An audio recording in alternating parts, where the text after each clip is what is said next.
Mahmoud, thank you for subjecting yourself to this. Thank you, Eric. Hey, Arwa. What's up? Hi. Hi. For those who don't know, today with us is Mahmoud Salem, better known as Sandmonkey, from his once very notorious in a way blog, infamous in a way, but very popular in any case. So it's January, so we figured we would torture you with questions going back to. Oh God, 25. Are we doing anniversary stuff? I mean, usually we don't, but Okay. every journalist likes to come during January and do their January 25 piece. So Right. this is our hackneyed version of that. All right. Cool. Well, at least it's not the 10-year anniversary.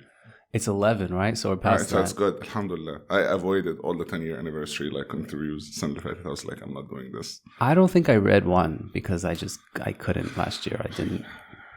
Yeah. Fahmak. Yeah. I got you. Okay.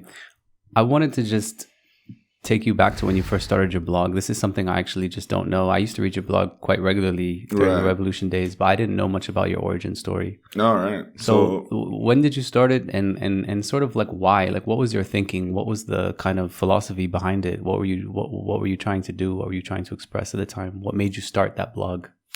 Well, let's see. At the time, it was 2004. I was 23. I'm old now.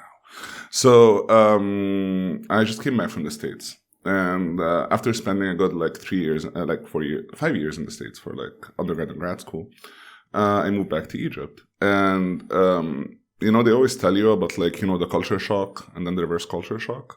So my culture shock going to the States was, mind you, this was back in 1999. Our internet was dial-up, and if you had a strong modem, it was 54 kbytes per second. Yeah, was discovering that there are poor Jews, for example, because we grew up on the idea that the Jewish conspiracy and they control the world. Blah, blah, blah. So you go and you discover that they're normal people. Who knew? And then you came back to Egypt. And you have the reverse culture shock. And it happened to me around, I think, the second month or something. No, actually, it was right after I came back. It was a few weeks after I came back. There was the attack in Taba, basically, which I was there, but I nearly escaped before it happened. And You were in Taba during the attack, just on vacation. We went for a friend's birthday. Yes, Sinai. And basically, I left on the day, I think. And after I came back, I went to work. And I was working, at the time I had worked for a couple of months with the World Bank. And then at the time I switched to, I was working investment banking. I came back and I was, business boy. Can you pull the mic just a little bit closer? Okay, all right. So I went to work, I remember, and everybody there, there was this very interesting dichotomy, right? People were very happy that because a lot of the victims of the attack were Israeli tourists. So they're very happy the Israeli tourists died. But also, they were blaming the Israelis for the bombings. Okay, it was the Israelis behind it because there's another hotel right next door. It looks like him. And I remember, reading the news and seeing this course and noticing that there is no dissent. There's this very conformist, mentality. At the time, that very much was, very offensive to me, I guess. So I started the blog as a way of, dissent, I guess. But it was also dissent against the narrative that was going on in Egypt, and dissent was going on in the States. Because I was there during 9/11 and post 9/11, right? And that was a time in which, Arabs and Muslims and people with Muslim name, tag teamed the other races in terms of being racist against. And at the time, I became very acquainted with the different derogatory terms for Arabs. And I had two favorites, to be honest. There's a lot of them, Tunko and whatever. Jawas was fun, but my two favorites were Sandmonkey and Hasn't Been Laden. And Sandmonkey specifically was just this very funny, mental image. You have this monkey jumping up in the sand and throwing feces at people and stuff. That's where my brain went. And it also, so I started writing it and using it as a way of also making racist white people uncomfortable, because I knew that I would write a number of things that they would agree with, or disagree with, but I always it was my inner joke, right? And I never expected it actually to be successful or anybody to read it. At the time, I come from that, what is now considered a toxic mentality of devil's advocating, which at the time it was being contrarian or a voice of dissent. Mm-hmm. The whole point was basically to present points of views that maybe would shock you, but would maybe drive discussions regarding specific things. Like, was there a post that you wrote that really made the blog take off? Well, it depends. I had no idea. Locally, you mean, or internationally? Either one. Like, I mean, you start a blog and you start with 0 subscribers, right? No, and then locally, I had no idea. Like, locally, it started at Blogspot, and then I moved into a domain 2 years later. Like, by that time, I remember I went to this internet cafe in Mohandesin in January 2005, I think, or something. And in the browser, someone had my blog, right? And I think at the time, I didn't know that at the time I belonged to this generation, the first 30 bloggers, kind of, which includes, people like Ala Al-Fattah, Ahmed Nagy, Amra Izzat, like, a whole bunch of people, right? And we were just simply like 30 people, maybe 30 young kids, like having discussions regarding things that nobody else was having. The internet was new, and it was the one space where we could have some sort of discourse, right? And there are 3 kinds of people who started blogs at the time, right? There are people who were bloggers who stayed bloggers, there are activists who became bloggers, and there are bloggers who became activists. I was not an activist. I became one because of, the things that happened in 2005. But what brought me to international notoriety, I think, was the Danish cartoon crisis in 2006. At the time, when it happened, I thought that the boycott was the funniest thing in the world, right? Because we are... it was something out of Monty Python. For anyone who is just too young to know, the boycott of Denmark because of the cartoons depicting the Prophet, right? Right, yeah. Indeed. There was a newspaper that was told that you cannot really make cartoons of the Prophet Muhammad, so they started to fight for free speech and do such cartoons, which led to all kinds of later, 4 months later, into some sort of manufactured crisis that happened by the different Arab states and Muslim states. And I remember at the time it was me and Rob Al-Asi, who's a blogger from Jordan, and we decided we're gonna make fun of it and create the boycott campaign. But it was tongue in cheek. I think our email was support Danish cows, because the boycott was all you're watching insanity. People are burning, cheese and butter, so many fun stories at the time, right? But it was something out of Monty Python. You know what I'm saying? It was oh, you have insulted our prophet in drawing, so we will now burn your cheese in effigy. It was that mentality. And but what made it at the time, I was just monitoring this insanity and making fun of it. But one day I'm sitting, I had this lazy boy. It had a whole bunch of newspapers next to it, right? And at the time, it was the start of opposition newspaper, things like Al-Dastur and Al-Fajr or whatever. And here I am, I'm looking at something, and I found this newspaper of Al-Fajr, right? It was during Ramadan.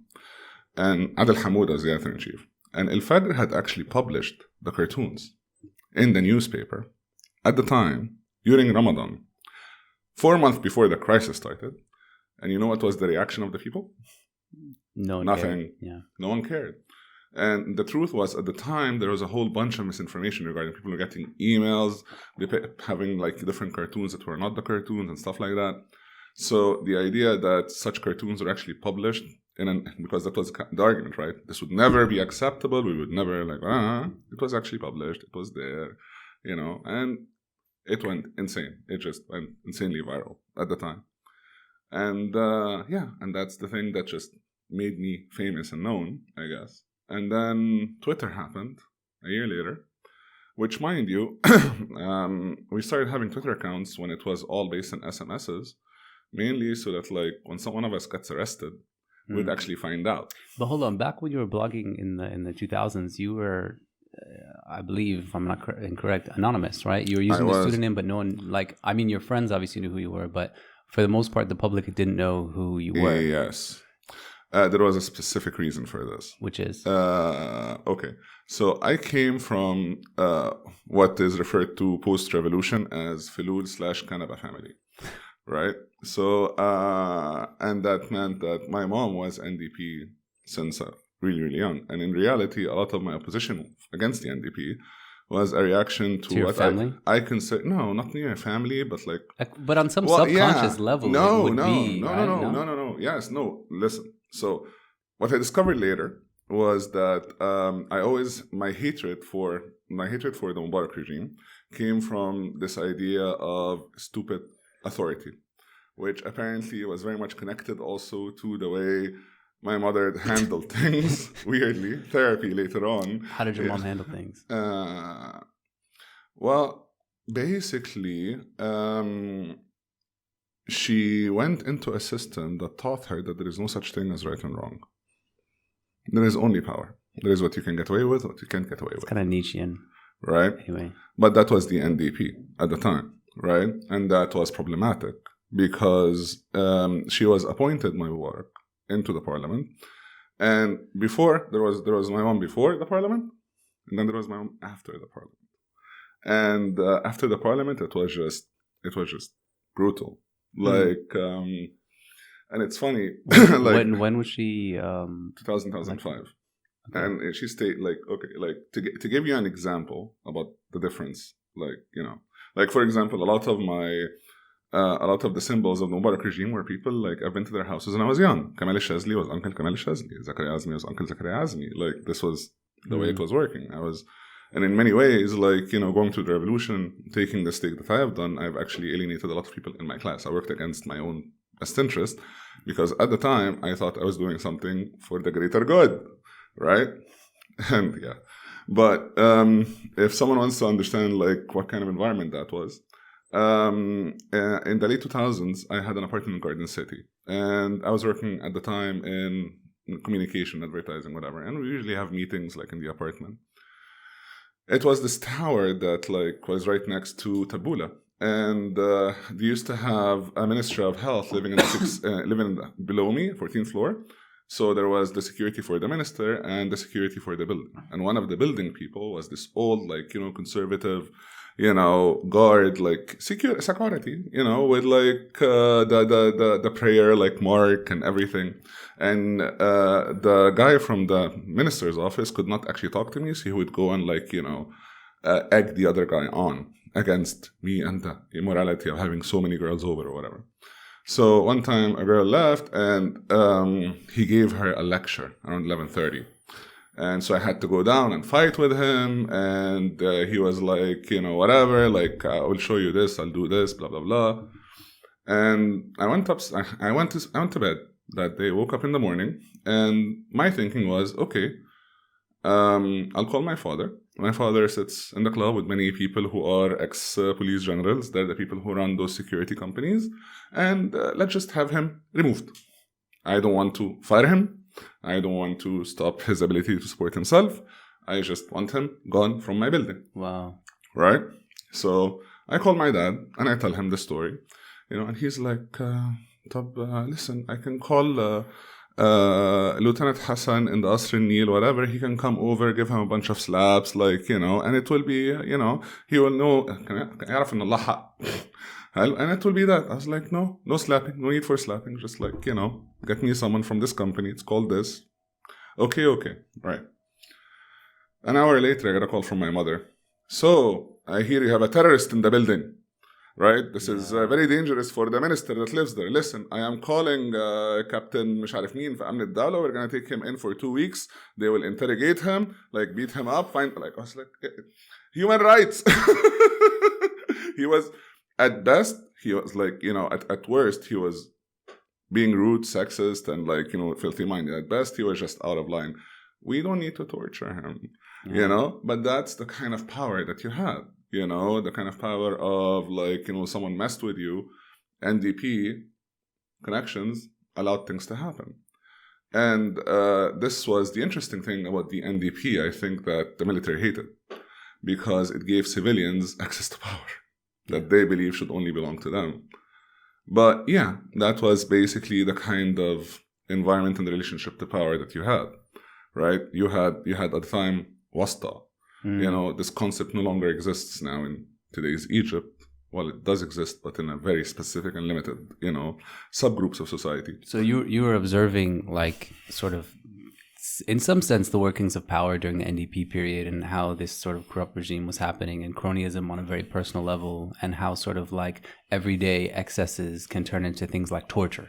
Yes. Or like, I remember during the presidential elections 2005, I did manage to sneak into the election tent of Hosni Mubarak in Heliopolis, like the headquarters. And I remember, like, Safat Sharif here, I don't know, Gamal Mubarak here, Ahmed Azzi here, talking to, like, Lamis al-Hadidi was there, like, I remember Ahmed Azz, like, taking the mic and calling all of the young people who were in the campaign, being like, how many people have judges that don't allow you to just let people in and vote for, like, whatever? And they're like, oh, those people, okay, here are the numbers of the local police Sharifi. Have them have this judge removed and have it removed. I was just like, this is amazing. This is, and I wrote something about it from inside even, like, but that was the kind of world that we were living in. We had a connection with foreign press, because foreign press at the time also operating within that same zone. It was a very fresh time. At the time, it was also with the Bush and Iraq, whatever, there was this push for, like, more democracy and more openness and more freedom of speech and more protests, which is something many people don't feel comfortable talking about at the time, that a lot of the push that was happening wasn't caused by, the pressure from the street, because it was, 30 bloggers, 300 activists, maximum 3,000 people. That was the biggest protest you could do, at the time. And that was definitely not enough to, like, impress the state. They could have made us all disappear like this. So it was external pressure that allowed this to happen at the time, which I think was very fortunate for us. The state knew who you were at the time, right? It depends. So I wrote in English. But did you ever feel like you were under threat during that period? Yes. But here is how messed up the Mubarak state was at the time. If you're a blogger who wrote in Arabic, you're the domain of state security. If you're a blogger that wrote in English, then you're the domain of general intelligence, i.e. /national security. Now, state security will torture you, will go after you, will do whatever, blah, blah, blah. Will go after the local activists as well. General intelligence is more interested in gauging responses and seeing what's happening at the time, right? But what was really funny was that while I pretty much knew that because also state security doesn't read English, like people who work in, they don't. So general intelligence people definitely knew who I was, right? And do they not communicate? I once was called in 2009. As I'll tell you later. But no, they don't communicate. That's crazy. It's not, because, okay, so in 1995, so national security, i.e. the military apparatus, also with some people doing intelligence, they controlled Egypt from 52 till 95 nonstop. And from 80 till 95, Hosni Mubarak relied on them to deal with, the Islamists or whatever. And they were operating based on, the long game. They're going to infiltrate and influence. But after the Luxor massacre, I think in 95, that's when he brought in Habib al-Adli. And they came with and suddenly, for the first time in Egypt, in modern Egypt, this is the moment when we switched to the police state. National state security controlled, the situation. Suddenly, state security controlled the Al-Ahram al-Akhbar. What year was that? 95. Right? And suddenly, they are the ones who are handling all the local, stability things, right?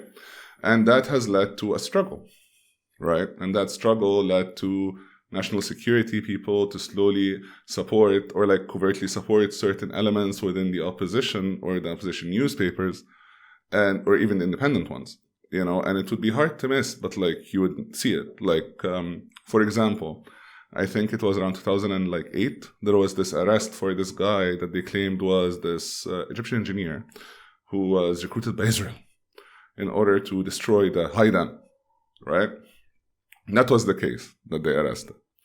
Now, the actual interview and the interrogation of the of this spy by intelligence was not published in Al-Ahram or Al-Akhbar. It was exclusively given to Al-Masri Al-Yawm. How did that happen? How come, do they have better journalists? Why is it not in the state newspaper? But it was at a time, this push by General Intelligence, who had their people, or had interest in Al-Masri Al-Yawm as an alternative outlet, since they no longer controlled Al-Ahram, Al-Akhbar, to actually give it more, that shine. Oh, look at them, this is journalism, So they would they would empower those platforms in that regard, because it helped benefit their little struggle for power and influence that was happening within, the state itself. And this is a big part why they were very much against Gamal Mubarak and pushing that Gamal Mubarak is going to succeed Hosni Mubarak narrative. Because if that had happened, then the switch from the military state to the police state would have been complete. And by the police state then would technically be considered a civilian state, right? Because, let's face it, police are part of the civilian state, right?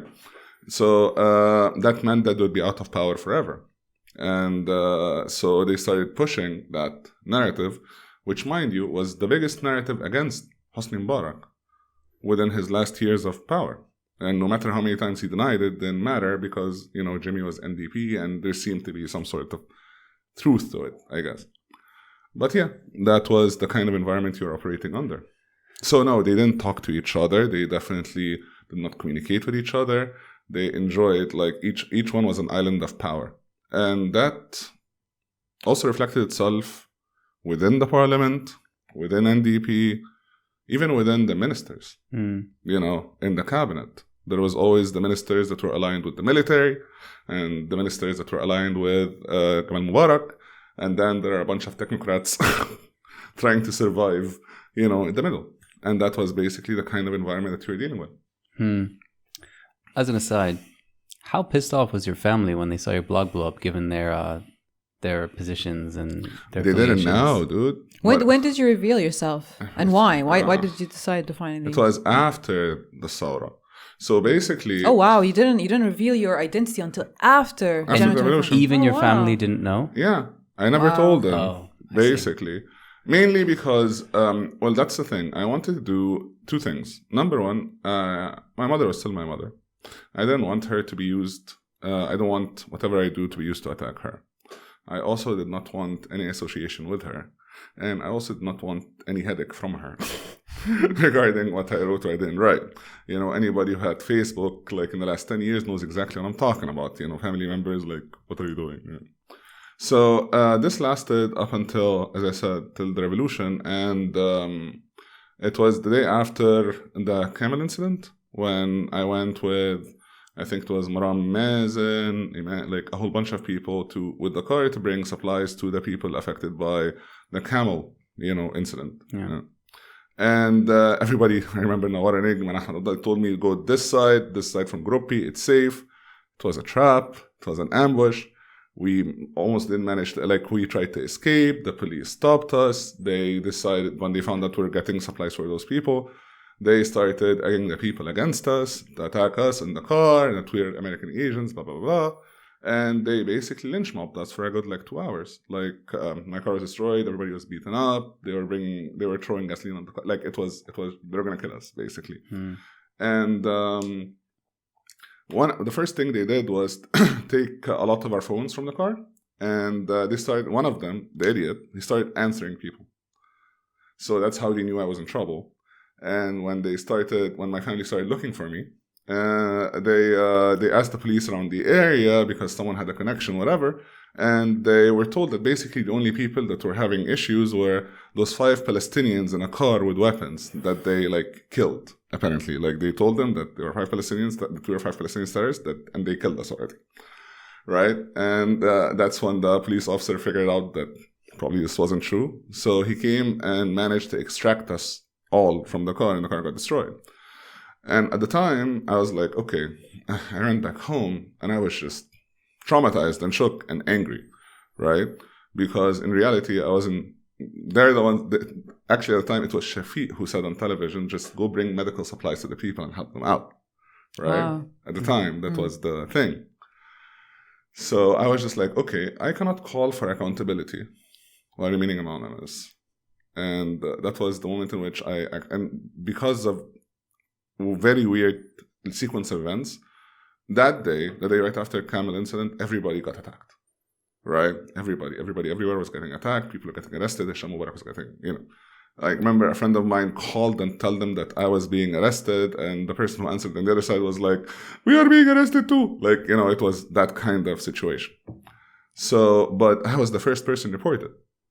So suddenly that made me very, very famous. Suddenly CNN was running news about like Sandmonkey is being arrested. And I was like, and the viewers were like, who's Sandmonkey?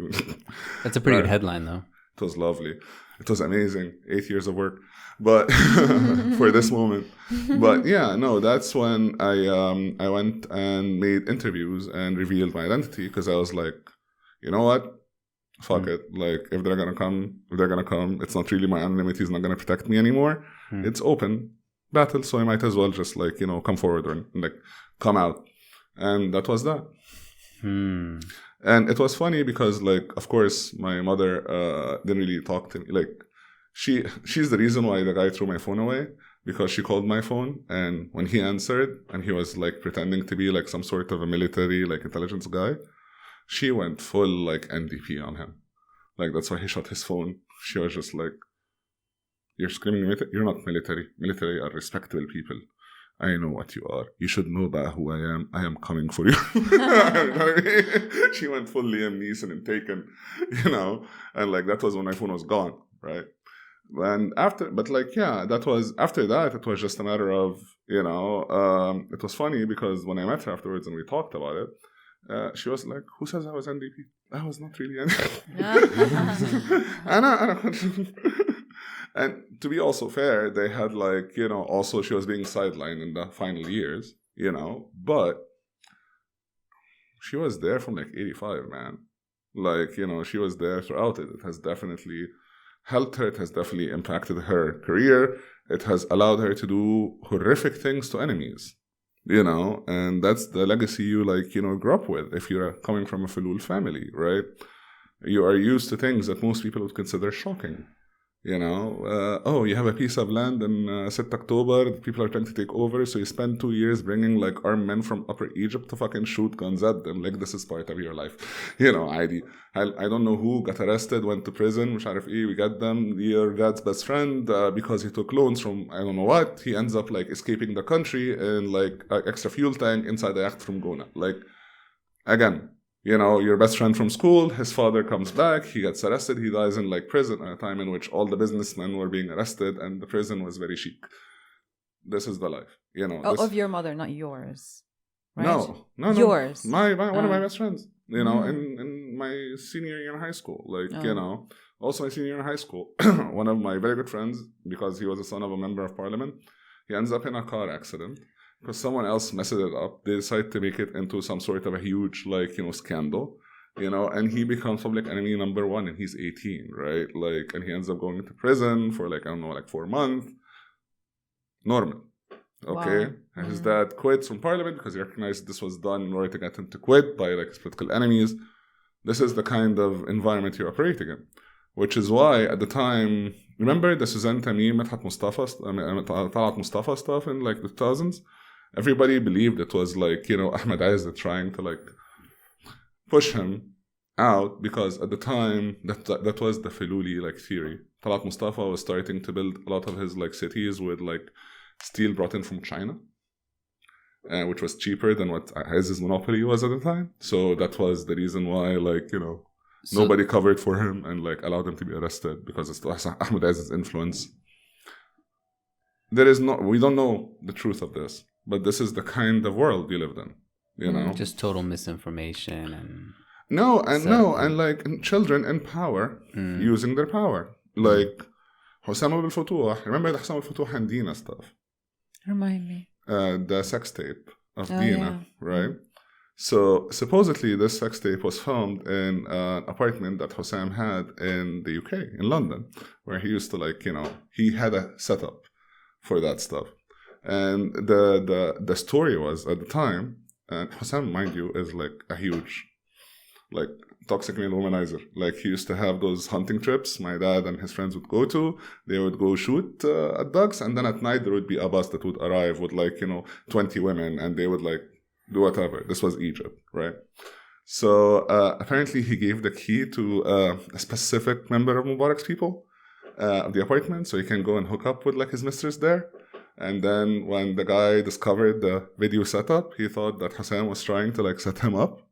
So they went after him and destroyed his life. This is the kind of, world, So you understand from the beginning that you're not dealing with geniuses, right?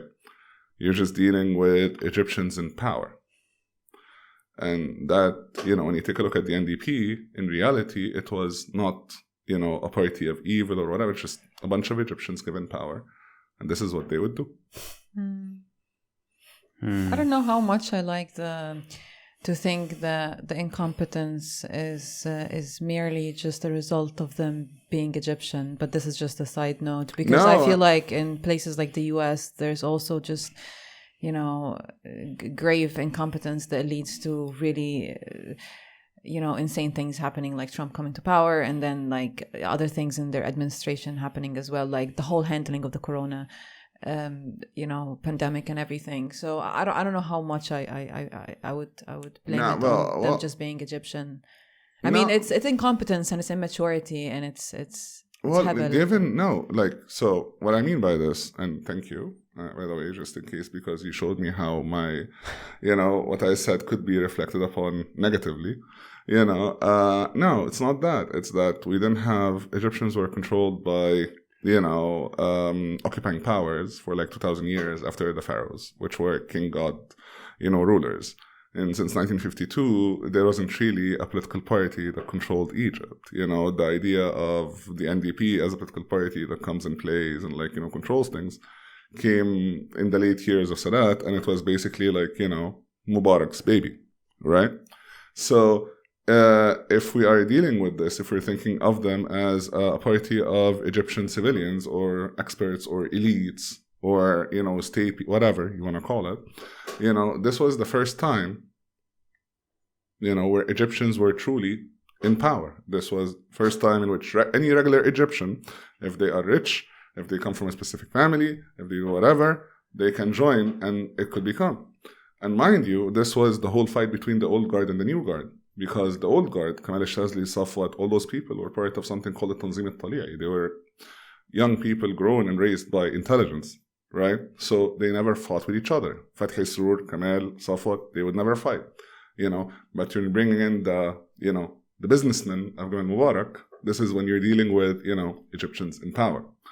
Because at that specific time, you got to understand that the country was, between the 50s and, the late 70s, it was mostly socialist country, right? Not a lot of money came in the late 70s, whatever, but it was during the 80s and early 90s or mid 90s where the transformation from, socialism to capitalism happened. People don't know that Johanna did not arrive in toast markets till 1986. This was the first time we had a Tetra Pak. We did not have options when it came to jam. It was either AHA by the state or Vitrak. This was the country. So, and it was also connected so much to the war. So after 78, after Camp David, the generation that came after in the 80s, they're the ones who were told they're going to build the country because everything else was put on hold for the war and the struggle. So this is when they first started everything that we know and we hate even, Sinai, Sharm el-Sheikh, Dahab, whatever, Nueva. That generation created it. The entirety of Sahel, that generation created it. 6 October, Tagamma, whatever, all of that. So you're talking about a lot of building, a lot of wealth, a huge transformation, a lot of influence. The country was green. There wasn't a lot of things, right? Not like right now. So this was the first time when you take a look at it, you're thinking, okay, is the problem, is there a bigger problem, or is it just a bunch of people who never had power, who never had wealth, right? Who are always given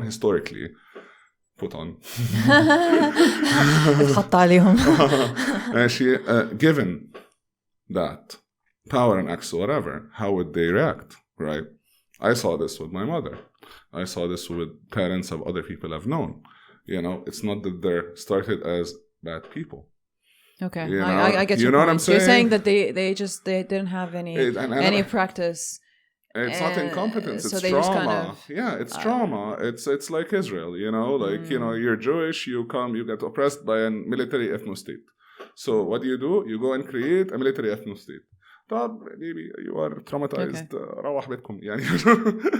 You know what I'm saying? Like it's that. I get it, yes. So it's always, I always see it as a reflection of this. Right? I always see it as, it was just a group of Egyptians. They got brought in and they were given power. How would they have reacted?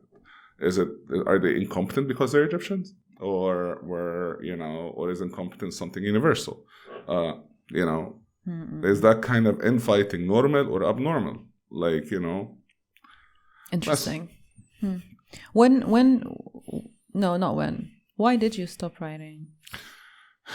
Okay, so I stopped writing, I think. So I used to have this, I think around 2014, late 2014. I used to write this article in the Daily News Egypt, and I used to have this blog, and I used to still write and whatever, as if everything was fine. But the truth of the matter is, and this is something that I registered in my brain sometimes in 2013, yet somehow I did not allow it to affect my writing. It was Rabaa, right? So when Rabaa happened, when the Rabaa massacre happened, when, we managed to kill 1,000 people on television and no one even tried. Can you just, for whoever doesn't know, can you explain who exactly? Because you just said we managed. No. We didn't kill anybody. No. I'm not talking about we. I'm talking about we didn't kill anyone, but in the country, in the current regime, the post-coup, post-revolution, post-June 30th, situation. The Muslim Brotherhood had this huge protest in Mayit Nasr, in Rabaa Square, that lasted for a month. They were antagonizing everyone. And then the state went and crushed them one day. And the state claims the number is this low. The other people claim the number is much higher. But everybody seems to agree it's around 1,000 people. And the reality was it was also videotaped. It was broadcasted all over the world, right? And this was super interesting, right? Horrific, yes, but also super interesting in the sense of when you take a look at Tiananmen Square for China, and what happened there, and you compare it to what happened in Rabaa was worse, right? And somehow, internationally, people eventually, maybe because it was a year of brutality, I think a week later, Syria gassed 2,000 people, so I think it was around the same time in which, within the last decade in which people accepted that we are in hell and everything is horrible, khalas, and what are we going to do? And domestically, we've had shows like Ikhtiar, which sort of give revisionist history. Yes. There's a lot of revisionist history that's happened since then, popular culture here. Right. No, absolutely. I also feel very bad for Peter Mimi because he's a Christian and he is being told, you have to direct this show about killing Islamists, and I'm just thinking, poor guy. This poor dude. He has to hide the rest of his life. But when this happens, when if you're thinking before that they cannot really attack us at protests or whatever, when you compare the Camel incident, with Rabaa, when you compare Gen 25 with Rabaa, when you compare the international reaction and whatever, to this, the moment this happens, the moment the state goes and does this, the game has changed. All the rules no longer apply, right? And that was a time in which I told a lot of my friends, don't go to protests because, around this time they're going to start, doing whatever. But I continued writing. I continued doing my thing, continued writing. And then I started noticing nobody else is writing. Everybody had stopped writing, and people are looking at me as if I'm the bravest person in the world. And I was just oblivious. I was wait, everybody else stopped writing? What?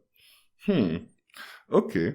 So, and at the time I was starting a company and a business and whatever. And I think around that same time I had decided that maybe it's better to just focus, on the future, because it's not going to be, you're not going to be working in politics. There's not going to be elections. The game is over, right? So you're like, okay, you know what? I'm going to be here for the next 2 years. I'm traveling afterwards. So I'm going to just stop writing for those next 2 years. And there would be a sporadic change every now and then. But in reality, the main reason why I stopped writing was because I started getting bored. Because it was starting to read like, you know, like my weekly column was just basically, oh, here is a series of unfortunate events. You know, and it wasn't just locally. It wasn't like you could like hate on what's happening locally so you can talk about something international, geopolitical, whatever. No. It was a series of unfortunate events everywhere, you know, and you start also wondering, what is the point, right? Like, you know, what are you doing? What do you want? You know, what do you want with this? What kind of effect do you want with this? What kind of influence you want with this? Do you write this for you? Do you write this for others? You know, is it a job? You know, now that I think about it, I think that was probably around when I stopped wanting to be a journalist as well. Makes sense. Because you know, from 2011 until 2014, I was still excited, and there were all these things happening, and until then, until I think Rabaa, you still felt like there was a little bit of hope, right, for anything good, and then something switched in our consciousness where I think we collectively, you know, a little before you, and then you joined us, where, you know, collectively just thought, this is it. Well, we're traumatized. We're done. We're not gonna try anymore. You know, I mean, no one wants to be, you know, shot in the street. So it makes sense. Like, can you blame anybody? No, you can't blame anyone. But also, like, you know, I think at the time, okay, so the other day, like I think 3 years ago, I wrote this post regarding there was this video about this guy the Egyptian Incredible Hulk. Have you seen this video? This guy who like painted himself green and went up and started like, you know, going crazy on people and like attacking them, and then they shot him and killed him, right? And all the Egyptians who were watching it were like joking or what the fuck or whatever. And, you know, all my American friends or like people who are like I'm friends with on Facebook, they were just horrified, you know, like someone just died, you know. And that's when I asked them, I was like, just question, how many times have you guys seen a dead body? Right? And when it comes from the foreigner side of things, you know, you're dealing with maybe once or twice, or maybe it was a relative, or maybe it was whatever. You know, when you ask the Egyptians regarding this, the question immediately, they're like, okay, separate from car accidents or with car accidents? Yeah. You know, are we dealing with this or that? And during the revolution, like, and that's when it dawned on me, like most people, like most foreigners, most white people, I guess, if they go through an incident, a horrifying incident, a dangerous incident, you know, in any country, whatever, this could be the one time in their lives in which they were put in a dangerous situation and they saw, you know, death or whatever, or danger. You know, in comparison, you know, in 2011, 2012, 2013, we used to have 3 or 4 of those things a week. Yeah. Right?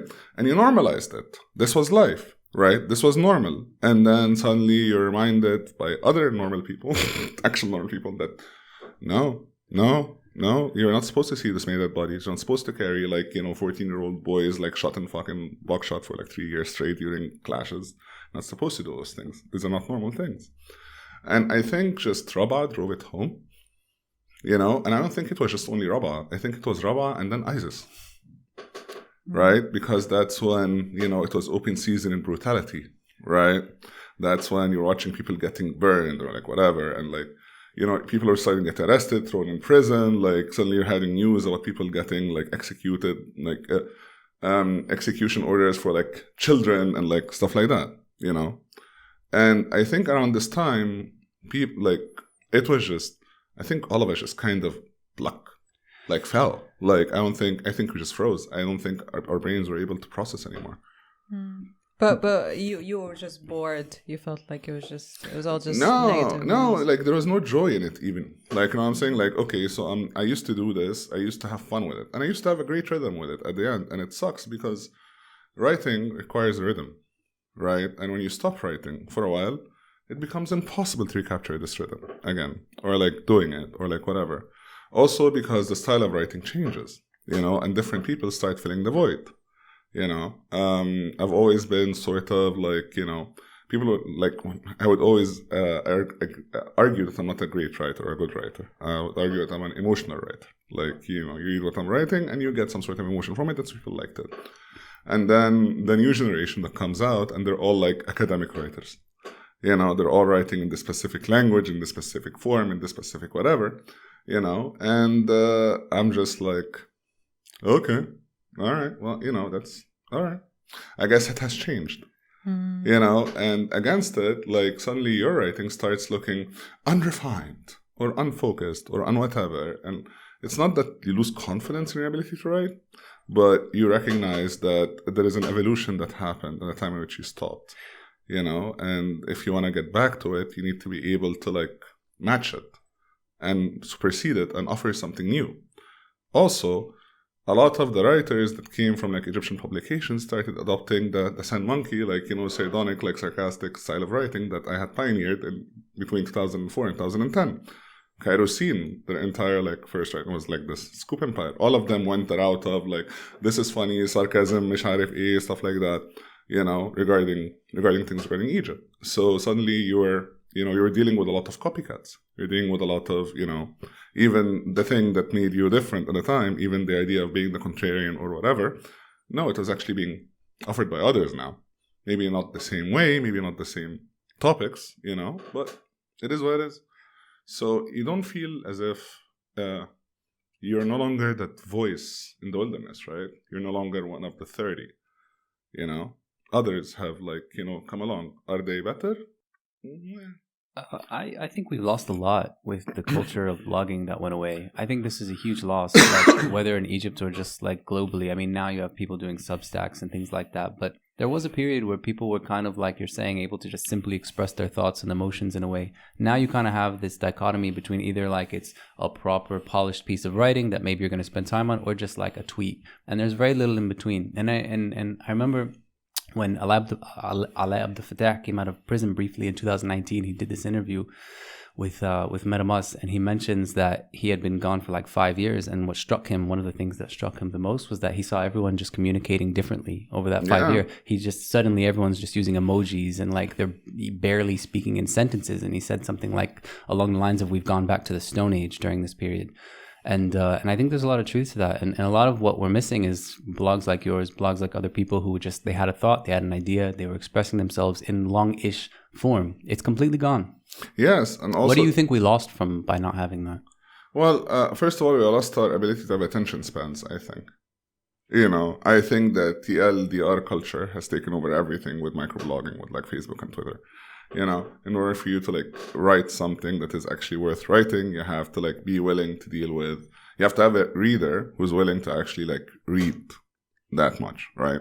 And you have to actually like get them to do so outside, Facebook or like Twitter, because everybody just, use Facebook the same way the US used to use America Online. It just became an internet within an internet, right? So get them to read the article and go to your website or your blog or whatever that no longer, became convenient, right? For many people. I'm not saying that it doesn't happen. I'm saying is that a lot of the news organizations fight with Facebook over this, that, it no longer, it steals a lot of their traffic, right? But also, I think the audience has changed, right? Because of elite millennial, Gen Z, what's the word for it? Is it radicalization or is it virtue signaling? I'm not really sure. But it's one of those things. In the 2000s, like, you were dealing with a lot of people who wanted to censor you, and most of those people came from the right? And that was the situation. People who did not like your fight regarding free speech, blah, blah, blah, all of that stuff that came against a lot of people on the right of you. And the Iraq War was a good example of this thing. Dixie Chicks got canceled for like not being supportive enough in the United States. And then that changed somehow in the mid to like late 2010s to the other side. It became more on the left side, and there was this bigger drive towards more sensitivity, right, and whatever. And that you need suddenly your words were no longer words. Suddenly they were harmful, right? Your words are harmful to the feelings or whatever. It pushes ideas that are connected with very big words, such as like, misogyny or like race or inherent race, whatever. So that, I think, has definitely pushed a lot of people away from writing, like whatever it is that they want to write. Because all you need is for someone to take a sentence out of context and like make a tweet about it, and then they become the hero of the day for their people. People are trying to build themselves up on top of you. And they're calling it accountability or whatever, while in reality, it's just simply like, mob rule, virtue signaling, whatever you want to call it. Like, I don't like that, to be honest. And I see many people who don't like that, who don't want to like engage in that. There was this, what was it? So this year, there is this trans woman writer, who wrote a science fiction novel, and it's called I Identify as a Helicopter. Right? And you're about to get our podcast canceled, but go ahead. No. The everybody loved it, right? The book was the story is amazing. All of the critics loved it. Blah blah blah. Everybody was in for it. All of that stuff, right? And then some people who did not read the text, who did not know, that the writer was a trans woman or whatever, they started like, looking at they're like, oh, are those people making fun of trans rights? Is this person actually trans? Actually, this seems to be like, some sort of right-wing anti-trans, like whatever, who's doing this. Suddenly, so there's this counter-narrative that got started by those like, later activists or whatever, who started attacking, the writer and the book as some sort of work that basically like, aims to like make fun or like grow hate against trans people, precisely because of the headline. Yeah, because they thought it fit into their worldview of attack anything that seems to follow this argument, rather than sort of grappling with what the text was saying. With actually like looking into it, whatever. The writer ended up like, checking herself in for like 3 months into a mental hospital, and like has deleted all of her social media stuff, because if you're a trans person and you're a trans writer, being attacked about your trans identity and being called someone who is a faker or whatever by people who supposedly are promoting trans, like, by well-meaning, whatever, those activists, this is what you deal with, right? So, and this is what this is the world we're living in. We're living in a world in which a lot of people view that sensitivity is the most important value, right, we can have. And they use it as an argument or like harm, again, for censorship. So, and that's problematic for me because I'm a writer. Okay, so I don't care if you're upset by what I wrote. Maybe I wrote something to make you upset, right? And this is my job as a writer. Like, you wanna virtue signal anyone else regarding words or whatever? Do it. Don't come to me, right? Come to everyone else, right? Because what you're doing, if you want to police your friend's speech, whatever, that's your prerogative. Fine. But it's like, the N-word, right? I never used the N-word. I would never use the N-word. I don't like the N-word. I'm whatever. But I don't think banning it has ended racism. All it has done is basically made us not know who the racist people are. That's it. Right? The more you police the speech of people around you, the more you make it seem like, they have to say specific things, specific way in order not to face problems, the more likely you're surrounded by fake people who you will never actually know what their agenda is and what they believe in. Right? And it comes also from this notion of we want to be surrounded by people who agree with us. And I'm very much against this because it's anti-human, and anti-society and anti-growth. At the end of the day, if I'm only going to talk to people who agree with me, I might as well be masturbating. Yeah. I wonder what drives a group of people to just make their life purpose all about silencing other people that they feel are being offensive. Power. They want to own you. So do they inherently just, feel powerless and hopeless, so they want to, They're mostly miserable people. But it's like this, okay, like they go in, right? Let's say, for example... Mostly miserable people. They're mostly miserable people. No, honestly, they had nothing going on in their lives. I'm just trying to understand the psychology of that, of these people who We just kind of make their life about defending. Can I just point out real quick, everything you guys just said, if no one knew what the context of what we're talking about, could apply both to the people on Twitter and the current regime? Yes, no, absolutely. Yes.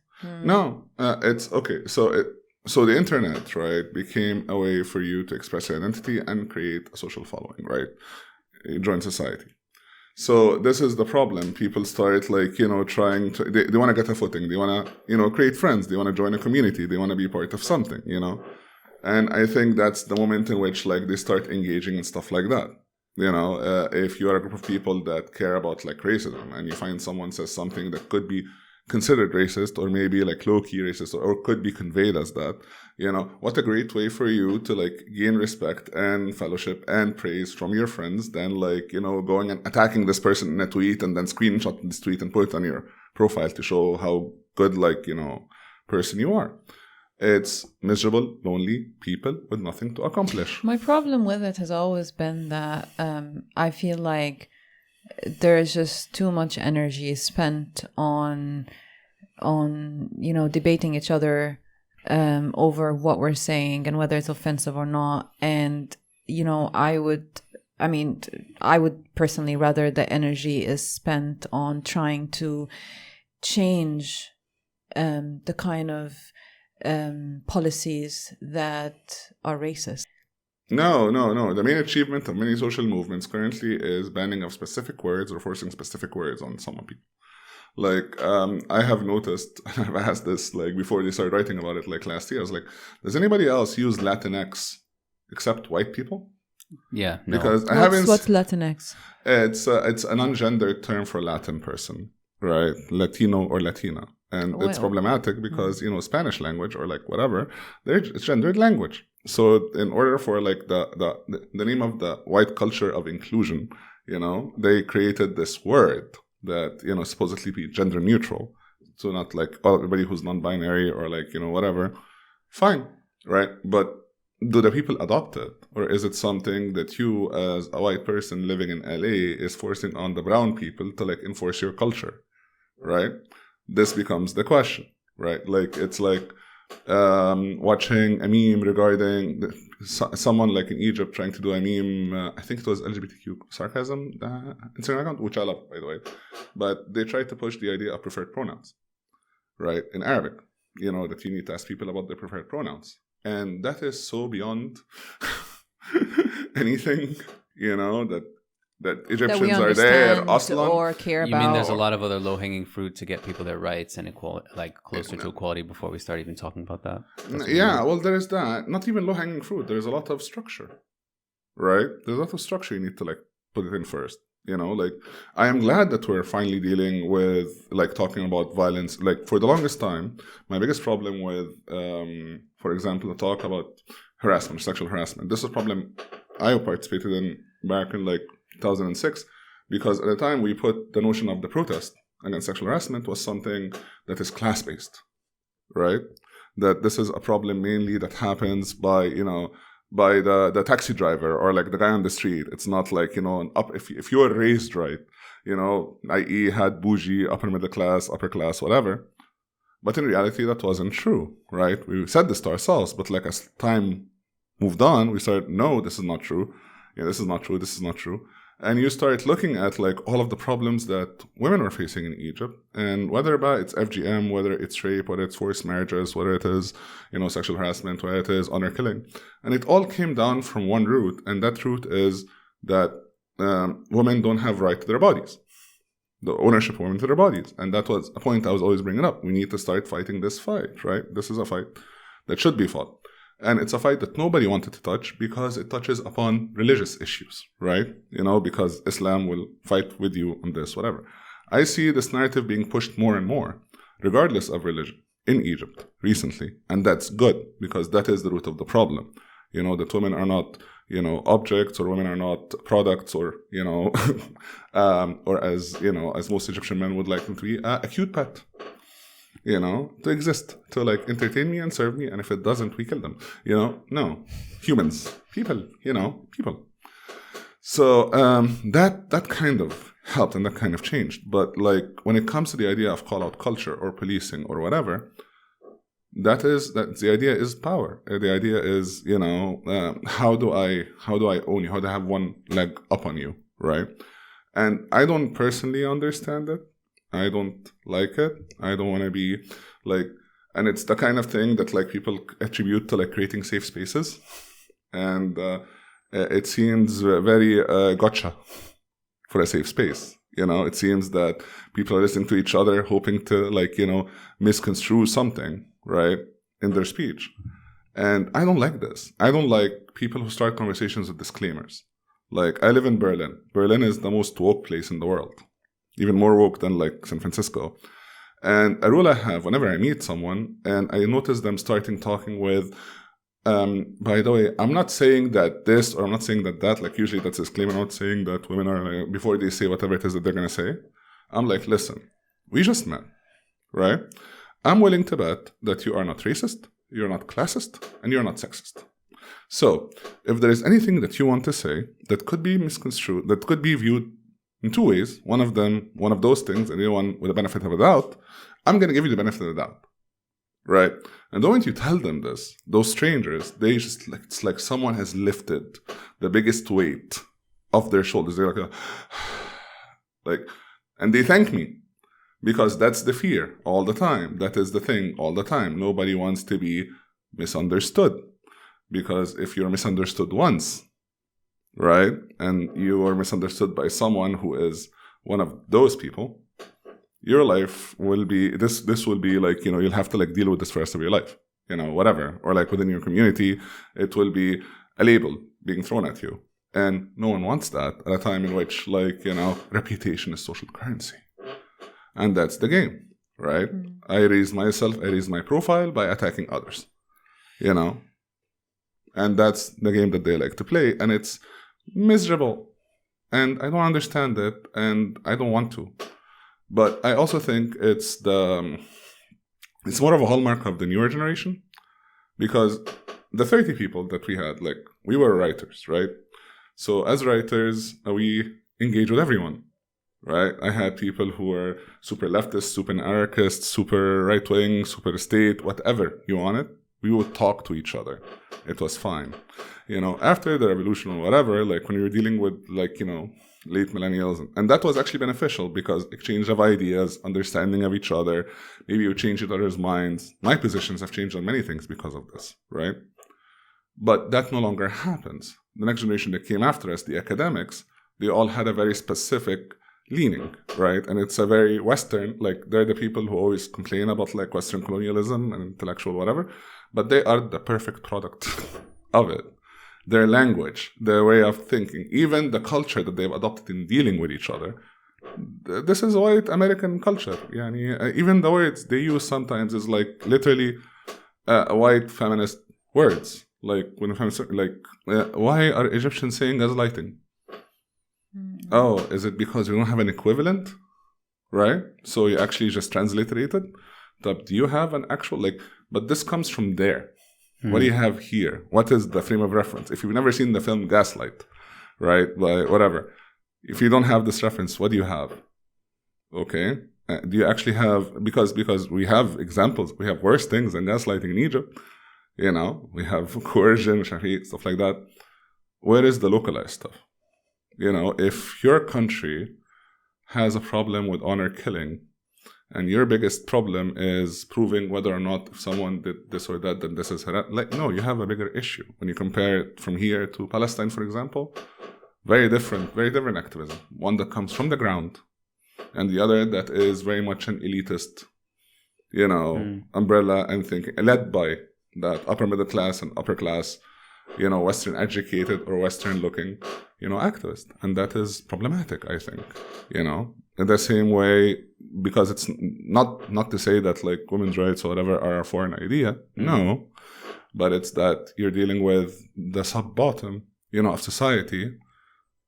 Actually, you're ignoring it. You're ignoring the supreme majority of women. You're ignoring the supreme majority of problems that they're facing, in exchange for, feeling comfortable and satisfied, that whatever the two words you learned from the West, you're being used now. Yeah. Only because we don't have a ton of time. Right. So if you can tolerate this, I just wanted to circle back and ask you something about 2011. Sure. Given that, 11 years has passed, do you ever think back and understand the events differently? Does the context ever seem different? Is there a lesson? Is there something that people wouldn't really even know unless they were there in your shoes at the time, given that you've had this time to reflect? Well, there was a lot of things that happened then that I thought other people needed to know, and very few did, right? But that was because of the specific positioning I took within the revolution. Because at the beginning, I had a very loose affiliation, but at a specific point, I started noticing that a lot of the decisions that we're dealing with were happening behind closed doors, which is the reason why I went and joined the FEP, the Free Egyptians Party at the time, for like a year or two, because I needed access, right? I also, not just in terms of power, but also in terms of the country.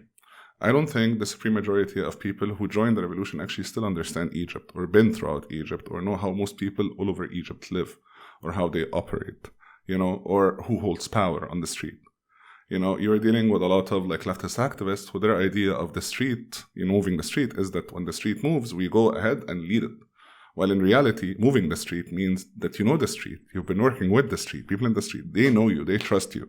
So when you actually move, they move with you, And this is why, for example, in specific areas, you'll find people who wield enormous social power and influence on everybody who lives in this area without spending money, without doing anything, but just because for the last 10 years, 5 years, 15 years, they have actually been helping out. They're a lawyer who helps people out. They're a doctor who checks Shafi. They're an activist who helps with this, with that. And this is how you operate, right? This is how you build your networks. This is how you build your influence. This is how you know what people care about and you actually as a reflection for them. Until today, that still exists, right?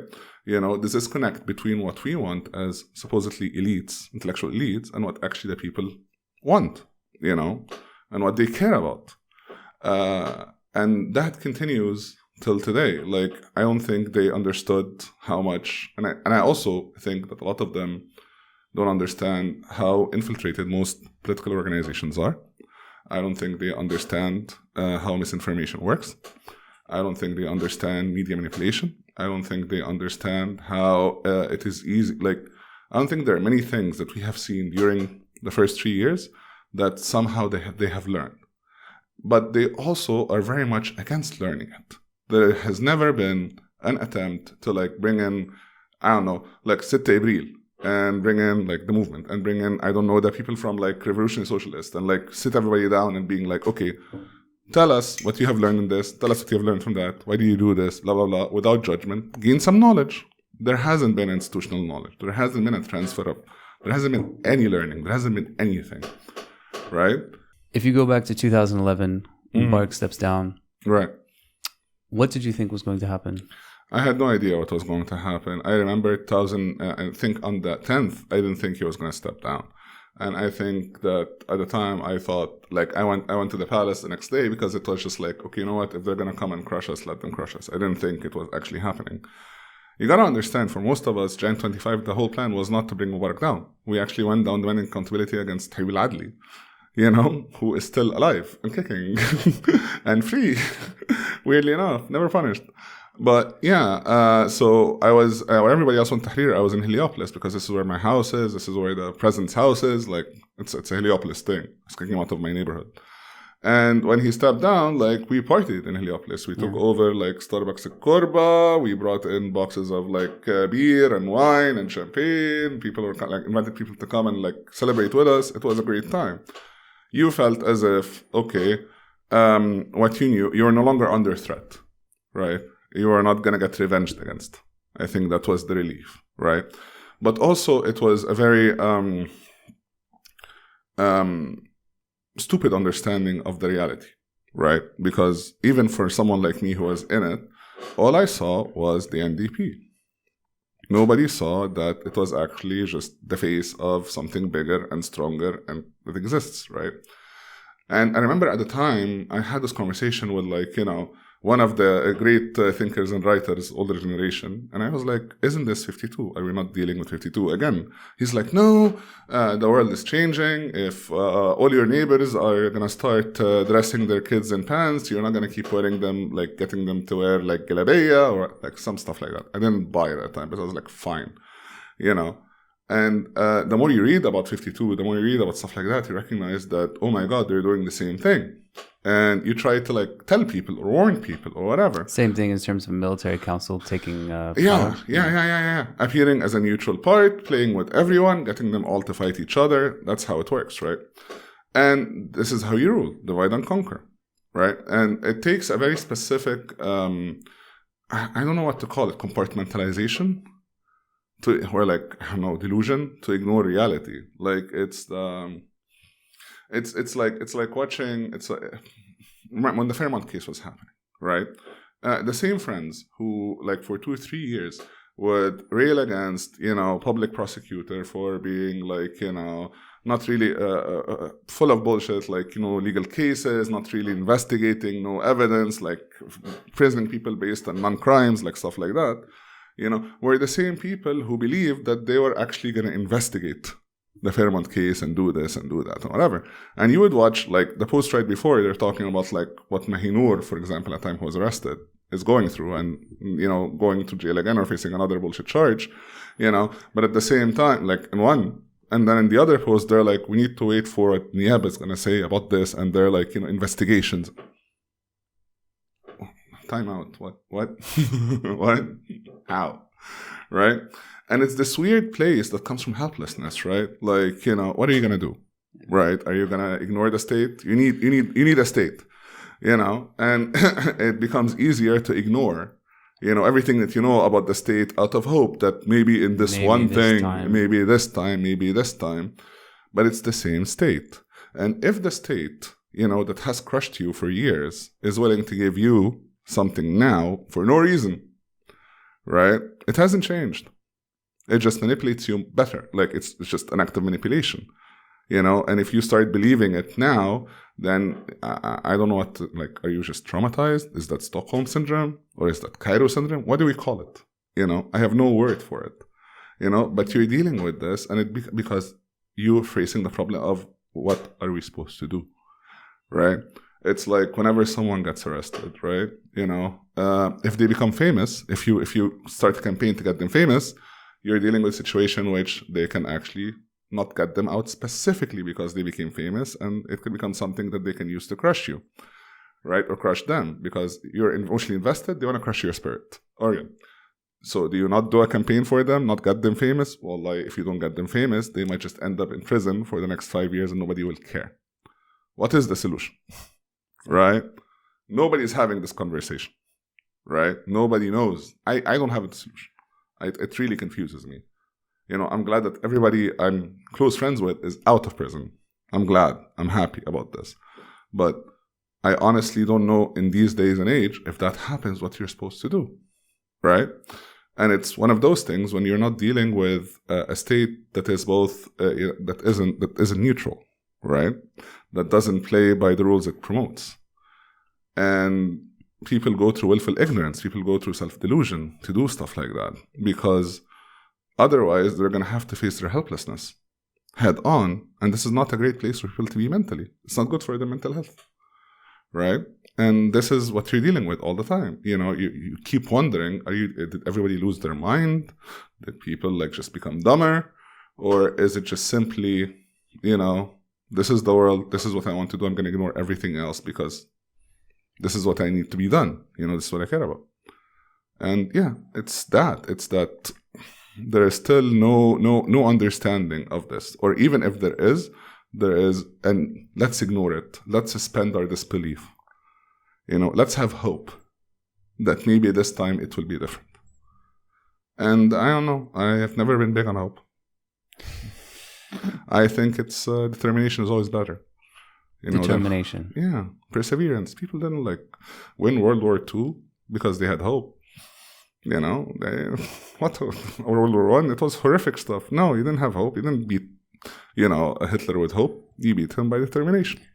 At least you learned something along the way. I guess. I mean, maybe we could end it like that. I mean, you had this pretty prolific blog for how many years was it? Well, as if I stopped 2014, Sure. no, like I wrote like around 9-10 years. at least from 2004, 10 years. I think yeah. What did you learn from that whole experience? Uh, I know that's a massive question, but be careful what you wish for. I don't know. I don't know. I don't know what I have learned from having a blog for 10 years. The questions become, should I have monetized it?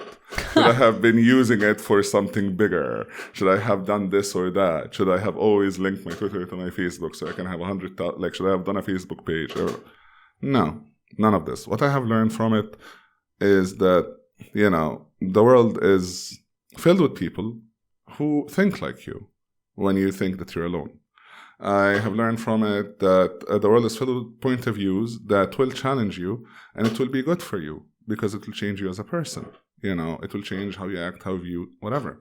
I have learned that if you're the kind of person who has done this for 10 years and you don't do it for money, then there is probably a need for external validation that needs to be addressed with your therapist, which is something I have addressed later on, It's that, there is no real wisdom that can be brought from like writing about Egypt for 10 years because it just so much has been outside of your power, and that's maybe the one thing that I have always kept in my back of my mind. I think that you're dealing with people now that believe in the power of social media or like stuff like that. Or like, that ideas that are like, that are different or whatever are just, and for me, it's like, okay, listen, this is virtual. Ideas are thoughts in your ideology are thoughts in your head. They can change, us doing a takedown on the internet, against whatever, like, that's all like imaginary at the end of the day, and it's weird because sure, part of social media means we've moved protesting back to the internet after we pushed it to the streets, and we're supposed to be happy because, you managed to stop a TV show from hosting someone or like an ad from like whatever. That's great. It's a great thing. I guess it's an achievement, but this is not where we are. And maybe this is not advancement. This is regression. And maybe that's the thing I think I learned the most, which is the power to change your world is the same power that can destroy it. And I think most people, fail to understand how often one can lead to the other and how change is actual death, right? If you, as yourself, you want to change, the only way for you to change is to have that part of you that needs to change die, right? And that's the only way for you to evolve as a person or change as a person. It's impossible to do this otherwise. It's impossible to have your cake and eat it too. It's impossible to remove Mubarak but maintain Mubarak's economy and your influence and the cultural direction we're going to, right? You're going to remove him, you open it up for everyone, and quite possibly for something worse, right? And it's not that this is necessarily a conservative point of view. It is not a way of like, oh, you should never have change. It's a matter of keep that in mind, right? Don't be simplistic about it. It's easy to be simplistic about it when you're 24, when you're 25, when you're 29. But if you haven't learned anything in those 10 years, if you haven't learned that the world is run by the entitled stupid, that change isn't always good, that even the most well-meaning people, the greatest, nicest people will, do horrific things and will stand against fundamental human rights, just because, it is where their trauma or their ideology has taken them 10 years later, then there is nothing really that you can learn. Happy January 25th, everybody. Yes. Let's do it again, guys. But when I leave, please. after I'm gone. New generation, but Allah. I like how this accidentally ended on a very spiritual note. Thank you. Okay. Well, thank you guys for having me over. Mahmoud, thank you so much. Thank you so much. Have a lovely day.